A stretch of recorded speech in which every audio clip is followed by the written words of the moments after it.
why I plan on doubling or even tripling down on my investment in Workhorse next week. What is happening, investors? It is your boy Jack. I am not a financial advisor. Look, it's on the hoodie, it must be true. Today we are speaking about Workhorse, and the most important thing we have to speak about today, okay, is the $6 billion USPS contract. Because as a lot of you may or may not be aware of, the 14th of July is the closing date for bids in relation to this contract, and if Workhorse get that contract, it is going to be good. In today's video, there's a couple of key points I want to go over. First of all, we have to speak about the basics of Workhorse and why I like them a lot more than, the absolute abundance of EV companies that are out there at the moment. I also have to speak about why I believe there is a very good chance that this company will get that USPS contract, which will lead to amazing thing for the company in the long term and therefore us investors. But there is some exciting stuff, so strap yourselves in. Right before we get into all of the very juicy information, can I please ask you to smash a like on this video? The support on the channel has been absolutely immense lately. That like helps me out so much. If you're new around here, please smash that juicy little red button. Join the family. We upload every day, twice a day. I mean, the last 3 days, that's 2 videos every single day. I mean, we are grinding out here. And lastly, once you've watched this video till the end, drop me a comment in the comment section down below. Let me know what you think of Workhorse and what you think of everything that's going on in regards to this USPS deal. When you start looking into this company, you get dragged down this rabbit hole. There is a lot to get into, so let's just go straight into the information. Now, I do have a full video on Workhorse where I pretty much, digest this whole investor presentation.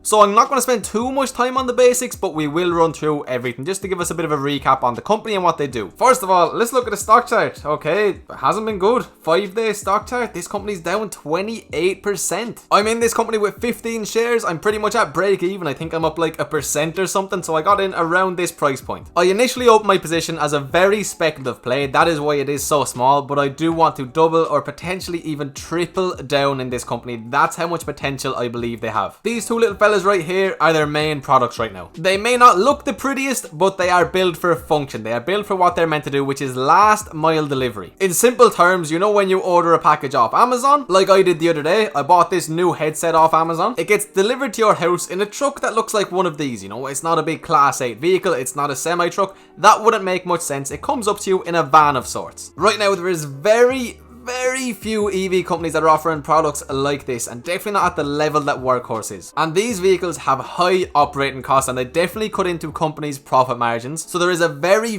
real and big demand for these kinds of vehicles. Why are these vehicles so important? Well, in regards to Workhorse, they're the market leader and the first mover and only US pure play OEM in medium duty electrification for last mile delivery in about an $18 billion delivery/cargo van market with significant EV demand. So there's a massive market opportunity there. I mean, $18 billion annual addressable market, that is big. And there's more than 350,000 last mile delivery vehicles purchased by US fleets annually, every single year. Here is one of the most important things, okay? Owning one of these vehicles versus a gas alternative. Over the span of 20 years, a company could save $170,000 per vehicle. Every year right now, there's 350,000 new vehicles being purchased in the US. That adds up to a lot of potential money saved. And these are vans purely used by businesses, not your everyday person. Businesses really care about efficiency and, most importantly, cost efficiency. And if they can do that while helping the environment, while getting good public press, of course, it's a no-brainer. So as of right now, they have a commercial partnership with UPS. The most up-to-date information was 2018. UPS and Workhorse commenced development of the new C1000 in conjunction with a landmark 1,000 vehicle pre-order, so significant. And so far, there has been 5 million plus miles driven by Workhorse vehicles. So,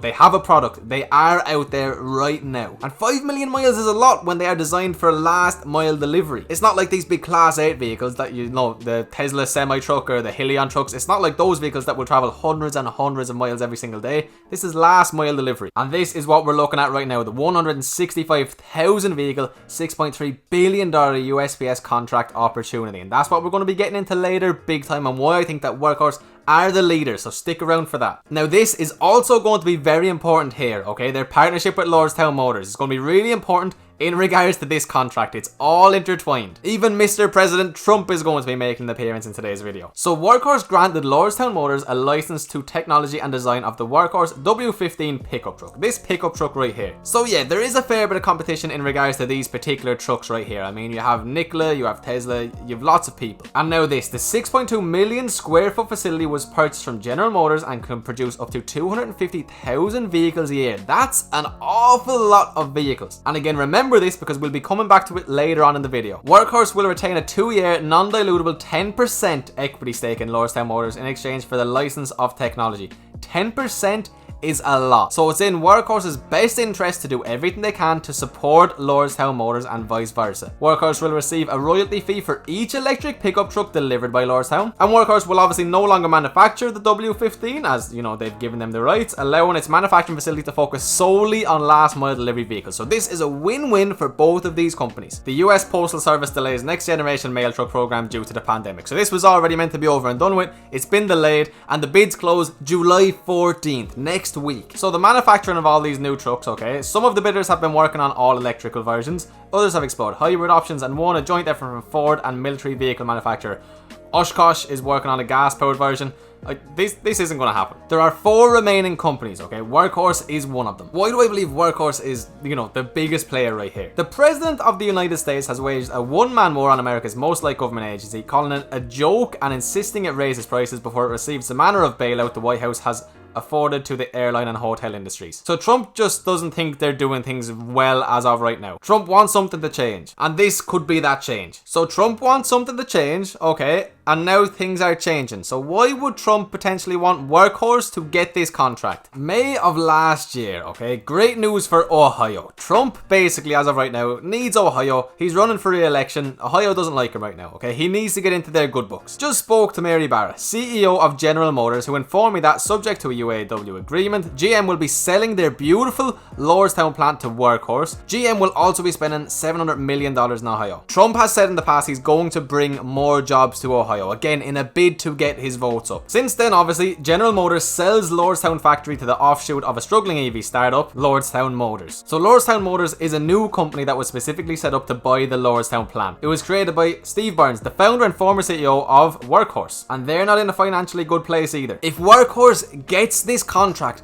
for 165,000 vehicles, $6.3 billion. That is going to positively affect Lordstown Motors. I mean, Workhorse seems to be the best choice for USPS right now. And Trump and USPS have a shaky history, okay? Trump could be putting some sort of pressure on USPS to take it with Workhorse in order to better his position in Ohio. I know it all sounds like a bit of a conspiracy theory, but it makes sense. And when Trump initially tweeted this, it sent Workhorse up 239%. This potential agreement creates a positive outcome for all parties involved and will help solidify the leadership of Workhorse's role in the EV community. There is a need for Workhorse right now. There is not much competition. Trump more than likely wants them to get this deal. If this deal goes through, when it is announced, Workhorse stock will shoot up in value. Now, the bidding deadline is July 14th. But it's not announced July 14th. I think at this stage pretty much everybody knows that though, so I'm not one of the people who expects July 14th to be, you know, a crazy day either up or down. I think it's just going to be another day. But if there is a big sell-off, I'll more than likely buy more. My plan right now is to buy some Workhorse tomorrow, and then July 14th will be Tuesday. I will buy some more then,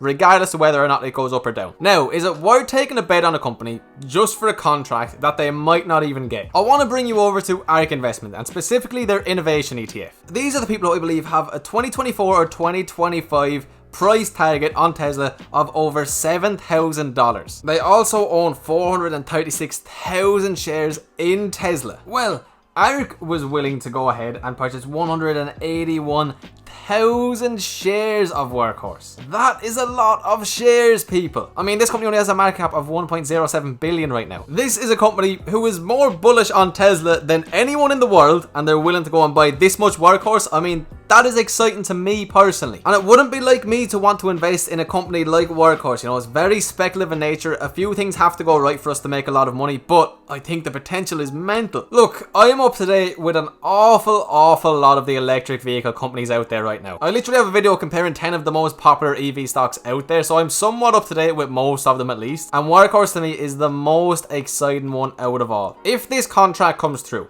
This will be a long-term hold, without a doubt in my mind. And $15 a share is going to seem like nothing. If this contract doesn't go through, in my eyes, they still have an absolutely amazing and in-demand service. There will always be another contract. It's not like their whole business is dependent on this contract. It will just accelerate things so quickly. And there's just not near as much competition in last mile delivery vehicles as there is in so many of these other EV companies focused on, you know, your class 8 vehicles. So it definitely is very risky. You know, there's a lot of speculation here. There is definitely risk with this company.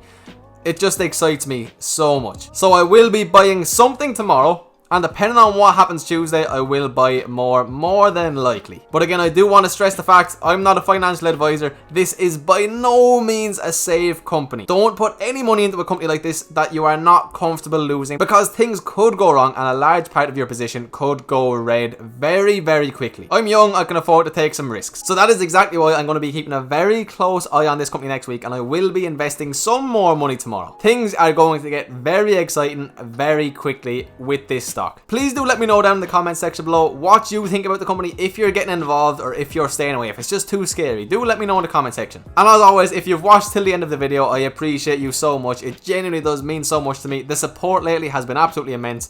As of recording this, we literally just hit 12,000 subscribers. This day last week we hit 10,000. I mean, that's nuts. So guys, I hope you all have an absolutely fantastic day. I hope that this week goes well for your portfolios. I will see you for tomorrow's video. Peace.